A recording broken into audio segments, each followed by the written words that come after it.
Hello, everybody. Welcome to the University of Washington. I'm Sange. I'm the Student Event Manager with Circle, and it is my pleasure to record and present these course sessions to you asynchronously. Today, we'll be covering course session number 1, where we'll be discussing various technology that you will be using at the University of Washington. And we'll get you through all of the main steps you'll need to understand to get yourself set up.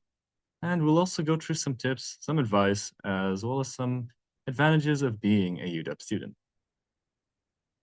So our goals today, we will discuss setting up your UW email. We'll talk about two-factor authentication, MyUW and MyPlan, two main portals at the university. Talk about the Google Suite in case you're not familiar, and we'll discuss some free software that you are privy to as a UW student. Before we begin, I'd like to introduce you to the RCG program. Through this program, we're hoping that at the heart of it, you develop a sense of proactiveness to learn to seek all of the things and supports that you may need. The famous saying is that if you give someone a fish, you feed them for a day, but if you teach them how to fish, you will be feeding them for a lifetime. Our hope is that by the end of the RCG program and all of its course sessions, you will be adept at fishing and helping yourself. So our first metaphorical fishing rod will be search engines or learning how to Google answers to your questions. We begin by going straight into it. So to set up your UW email, which is an email address ending in @uw.edu, will be the key to accessing your UW network, which includes the Gmail, Outlook, Canvas, Zoom, and all of the various free software at the UW. You can start by accessing the Manage Net ID accounts link on your MyUW portal, or you can just Google UW IT Manage Net ID, and then you can log in using your Net ID and your UW password. Now, we'll look at this screenshot, which gives you an overview of what you should find in managing it. Under email forwarding, which is on the left tab here, you'll be able to see this screen that gives you some options to select where emails will be forwarded to. If you would prefer using Outlook, please have it set to forward to UW Office. If you'd prefer forwarding it to UW Google, you'll have to make sure to go down to the UW Google's tab on the left to make sure you activate your Google suite of products, which also gives you access to Google Docs, Google Slides, and Google Drive. And then you'll be able to forward all of your UW emails to your UW Google or your UW Gmail. Of course, there is always the option here to forward it to your personal email. We do not recommend this because while there is that option, it will cause problems with replying to emails sent to you. So for example, someone might send you an email to your UW account, and when you try to respond to it or reply to it directly, the email will be sent from your personal email, which will result in them not necessarily receiving your replies as foreign email addresses and network and domains might be sent to spam instead. And once it is set up, you should be able to receive, view, and reply to emails sent to your UW email, either through Outlook or Gmail, depending on what you chose. And of course, you can log into either of your respective accounts through your UW Net ID. Now, when it comes to logging in with your UW Net ID, a common thing you will run into is 2FA, which stands for two-factor authentication. It's a means of verifying that it is indeed you who is trying to log into your accounts.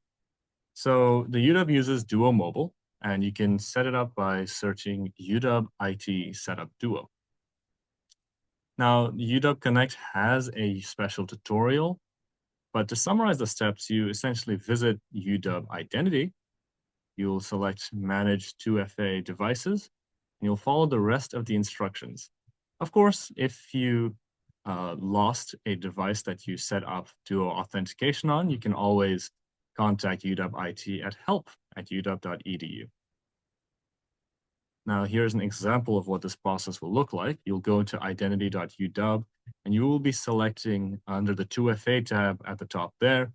You'll go down to Manage 2FA Devices, where you'll be given the option to add a device. We recommend Duo Mobile, getting it as an app on your phone, as it'll be a little bit easier, and the phone being more mobile makes it easier for you to sign into your UW accounts no matter where you are. And as I've said before, if the phone that you've set up in this step is lost or you can no longer access it for any reason, please email UW IT support at help@uw.edu just to make sure that they remove that device or they change it, which helps with security, ensuring that no one else can gain access to your UW accounts. With the email and two-factor authentication out of the way, let's start talking about some important portals and tools at the university. The three main portals we'll be discussing today are MyUW, which is the primary portal for all UW business. And as mentioned earlier, you can access um, uh, managing your NetID account, as well as identity.uw through the MyUW portal. In addition to that, you can find your academic advisor and their contacts. You can find your Husky Card account. You can find your transcripts or your tuition bills, and you can also manage your NetID accounts and all other accounts pertaining to the university. MyPlan is the next portal we'll be discussing today. It is the best tool for course planning. You'll be using it to find courses, audit your degree, and build your course schedule. Lastly, we'll talk about register.uw, which is, as the name might entail, your registration portal for signing up for courses that you plan out through MyPlan. The MyUW portal has many, many pages. As you can see to the right, you'll find a long list of quick links. You'll find the account balances, like your student Husky and your resident dining account to the top right. And you'll find some schedules for your upcoming quarters, as well as an important notices tab in the middle. That's the first thing we'll focus on. It's very important that you stay on top of it. You'll see critical notices, but all notices are important. And it's vital that you take the time to read through them on your portal. The two things we'll focus on here are firstly the Profile tab. The Profile tab contains all of your personal information, and it is required by the United States law that when you arrive in the United States, you will go into the Profile tab on MyUW to update your local address and phone number as a part of your immigration check-in. Next was the Academics tab, which you'll be using to find the contact information as well as the appointment booking portal for your assigned academic advisor. There are many, many other resources and links on the MyUW portal, but these three will be a great starter for you. And we encourage you to explore all of the resources hidden in this portal in your own time. Next, we have MyPlan. MyPlan has several core features, largely helping you find courses and programs, helping you plan out and build schedules, and helping you audit your degree. For today's session, we will be quickly going over with a live demo, showing you some examples of what you can expect when you use MyPlan. On the MyPlan portal, it is neatly divided into three sections. First is searching for courses and programs. Then you have an organizer to build your schedules and plan out your quarters and years. And you have the audit section, where you can learn more about degree requirements and the many, many different departmental prerequisites. And it's also helpful just to plan out what courses you should be taking. Find courses, it will be the first major feature that you will be using. And you can choose to either search by a direct course code, as you can see here, Math 124. You can just enter a department like English or Communications. You can choose the number of credits, or maybe you just want a specific general education requirement here. Or perhaps that you have other constraints, like you only want to take a class happening on a particular day or time. Maybe you don't want to bother with courses that require add codes or prerequisites.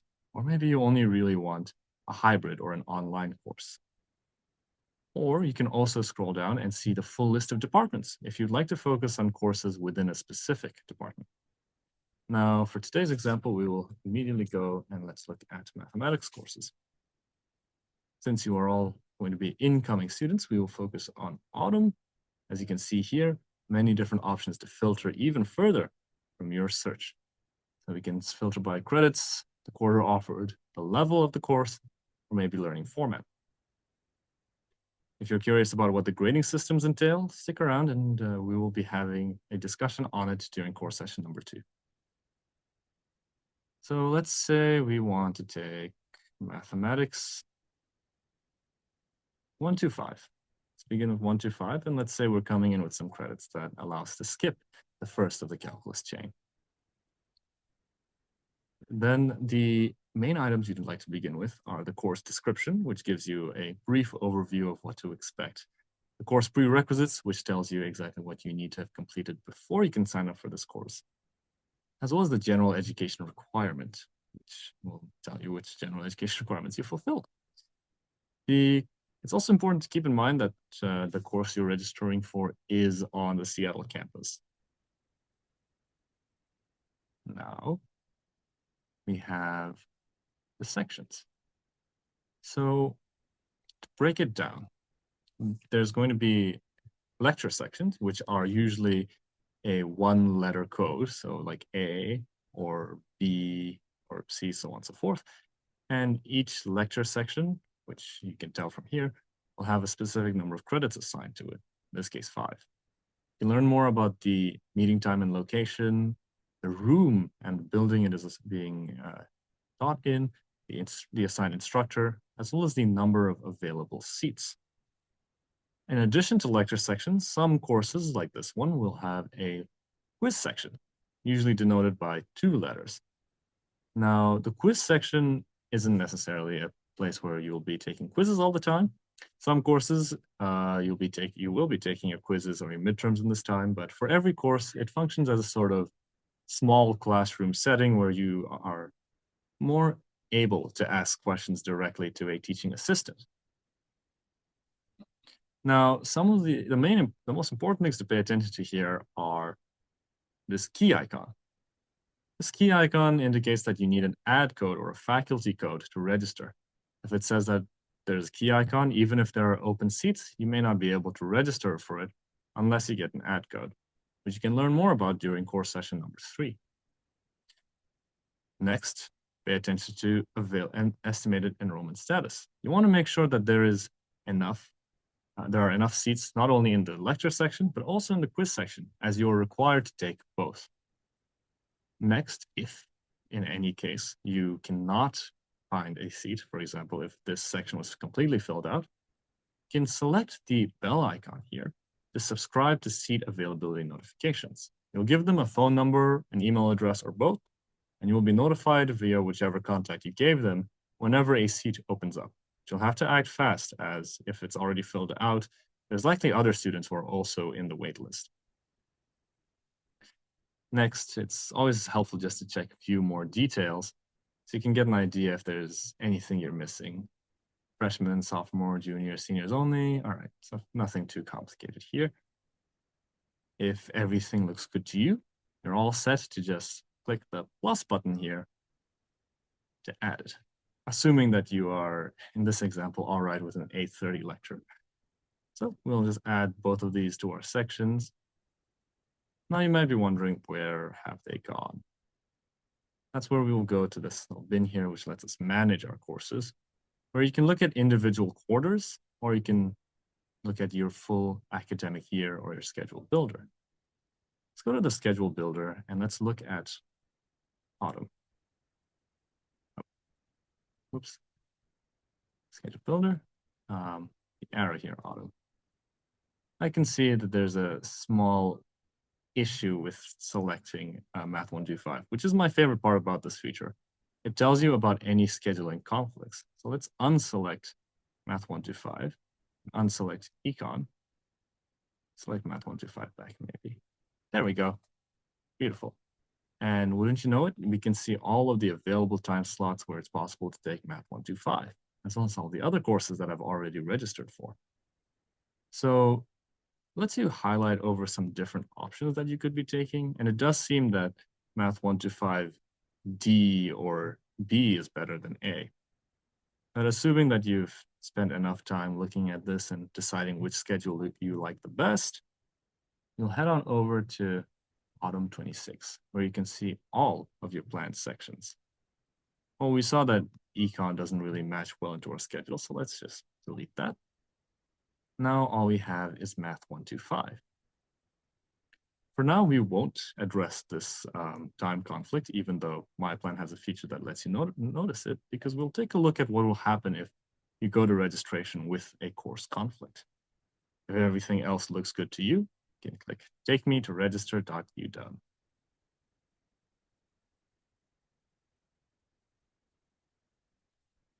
Wonderful. So we have our autumn schedule. So at the top, you'll see all of the courses that you're already registered for, if you have done so already. But if you keep scrolling all the way down to the bottom, you'll see a registration card where you can either import from MyPlan, which, there we are. There are two issues and they cannot be imported. So let's go back and we will remove or edit our selections to be section B, which seems to have worked fine. B and, well, we can't register for BC, so we'll do BB. Go back to registration. We'll import from MyPlan. Would you look at that? Everything is here. Now you'll click Update Schedule and you should be all set. You'll get a little screen that notifies you that you've been successfully registered, and it should show up not only up here, but also on your MyUW portal. Of course, I will not be registering here right now. You might also be wondering what SLNs are. These are serial line numbers, which you can use to register for courses manually. These numbers you can find if you go back to our course search. This was a while ago. You can find the individual serial line numbers here beside each section. You can do it. It is a manual way of doing so, but we highly recommend just using the MyPlan's add course and import features instead. This is a quick, brief overview, and you will learn more about all of the finer details of course registration, not only through your ANO Part 2 if you haven't attended it yet, but also through meeting with your academic advisor who can help you build better courses and help you explore majors at the UW. The only piece that we weren't able to cover through this demonstration, at least the only main piece right now that concerns you, is pre-registration. Pre-registration is a step that you will need to complete before you go into register.uw. And usually this opens about a few weeks before your registration date for any quarter. This is a very quick step that takes less than 5 minutes. And essentially you are acknowledging some mandatory legal notices, you're accepting or declining optional charges, and you're confirming that your address and your contact information remains the same. There are also some iShip choices where you'll determine whether you want to sign up for quarterly or annual mandatory international student health insurance plans. Now, if you are staying in Seattle throughout the summer, we recommend that you opt for the annual health insurance plan. Otherwise, the quarterly health insurance plan should be sufficient for your needs. The last thing in MyPlan we will touch outside of course planning and registration will be the degree audit. Audit degree, or DARS, is a very helpful feature that lets you select an undergraduate major or minor, in this case, data science BS. You can run this audit, and what it will do is it will compile all of the requirements and courses that you have completed and all of the requirements and courses that you need to complete. So for example, in this case, I can see I've completed a bunch of my general educations, and my last requirement is still in progress. So it's very helpful just to take a look and consider. And you have more specific requirements like your departmental requirements and all of your graduation requirements. So we highly recommend you take the time to look through it, especially when you're trying to consider which majors are worth pursuing and which courses you will need to take for those majors. With that, we cover MyPlan. Of course, there's always more depth, and we highly encourage you to take your time to explore it. And if you run into any issues or problems, you are more than welcome to exercise your new phishing skills. Send those questions out to Google. Maybe reach out to your academic advisors or reach out to individual departments to ask them about these courses. Next, we'll be talking about the Google Suite. Many of you might already be familiar, but the Google Suite is a collection of cloud tools that you can use for online collaborations. Now, most of these are very similar to the Microsoft Office products. For example, Google Docs is like Microsoft Word, Google Slides is PowerPoint, Sheets is Excel, Form is like Microsoft Forms. The main feature that they have as a great advantage is the online synchronous collaborations, which means that if you create a Google Doc, you can share it with someone else and you can both work on it at the same time live. The same thing goes for all of the other Google products. If you're not familiar with it, or if you are, we recommend that you try it out anyway, especially by going into Manage NetID, which we discussed at the very beginning of this presentation, and activating your UW Google Suite. We recommend you play around with it, see what works, see what doesn't. But at the end of the day, we highly recommend you get familiar with it regardless, since a lot of students at the UW will be using these tools in order to work together on group projects. Lastly, free software. As UW students, you have access to a number of free software through UW IT. Some examples are the Microsoft Office suite.